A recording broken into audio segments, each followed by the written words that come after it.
Video provided by Paper Industry International Hall of Fame, www.paperhall.org, which supports educational programs at the Paper Discovery Center, Appleton, Wisconsin, www.paperdiscoverycenter.org. Daniel Kevill Brown is a splendid example of a successful, self-made man. He was born in Preston, Lancashire, England on January 21, 1886. His father was a joiner and cabinet maker, the fifth successive generation of his family to follow that vocation, and DK began a 6-year apprenticeship at the age of 14 as a carpenter and joiner.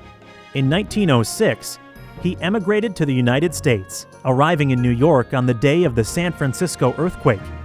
20 years old, with $10 in his pocket, he made his way to Neenah, Wisconsin, and worked as a carpenter while he took night courses in business skills. Brown started his career in the paper industry with Kimberly-Clark as a shipping clerk. To help him understand where he was shipping products to, he would go to the Neenah Public Library to study geography books. There, he met 24-year-old Nellie Price, the librarian. They were married on June 6, 1910. When the Neenah Paper Company separated from Kimberly-Clark in 1912, Brown joined Neenah Paper as a manager trainee and worked his way up the corporate ladder as a shipping clerk, accountant, assistant treasurer, general manager, first vice president, then president from 1941 to 1952, and CEO from 1953 to 55. In the early 1920s, when Brown was able, he purchased the Shattuck House in Neenah, where he lived with his family for over 50 years. Brown had worked as a carpenter on this home when he first arrived in Neenah. Brown's specialty throughout his career was his understanding of all aspects of rag paper products and his skilled leadership and administration in technical, financial, and production areas. During World War II, he worked diligently with the War Department to provide necessary paper products for Army-Navy needs. It was difficult and costly to change production from fine writing paper to the many different needs of the armed forces, but Neenah Paper Company met the challenge. In 1943, Brown was awarded the Army-Navy E for the great accomplishments of Neenah Paper Company in the production of materials needed by the armed forces. Neenah Paper Company received 2 additional awards from the War Department before the war was over. Appreciating the hardships and danger faced by families living in England during the war, the Browns opened their home to 2 young English boys, Basil and Ronald Thompson. At the age of 11 and 13, they came to live with the Brown family, staying for 5 years. They came to feel they were a part of the Brown family and remained close to Brown and his wife and child.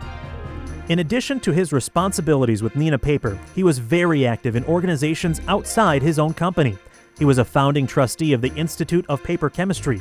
Even though he never had the opportunity to go to college, Brown provided considerable input as the IPC founders debated course offerings, scholarship monies, and many other issues associated with founding a graduate school. In 1954, on the 25th anniversary of the founding of the IPC, Brown was awarded an honorary Doctor of Laws degree, along with Ernst Mahler and D.C. Everest by Lawrence University for their work in establishing the institute. Brown also served 2 terms as president of the American Paper and Pulp Association, was a member of the executive committee of TAPI, served as president of the National Writing Paper Manufacturing Association, vice president of the Wisconsin Pulp and Paper Manufacturers Traffic Association, and president of the Wisconsin Paper Group. DK Brown was also very active in the local community.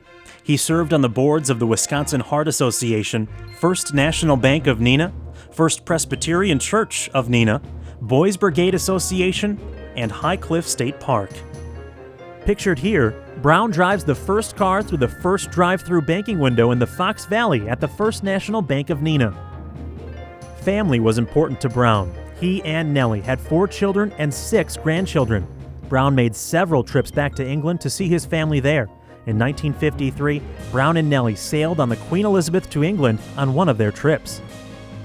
Until shortly before his death in July of 1974, Brown addressed the annual meeting of the Institute of Paper Chemistry, showing his keen mind and his strong interest in all aspects of its work. In so many ways, D.K. Brown had a marked impact on both the paper industry and the Fox River Valley.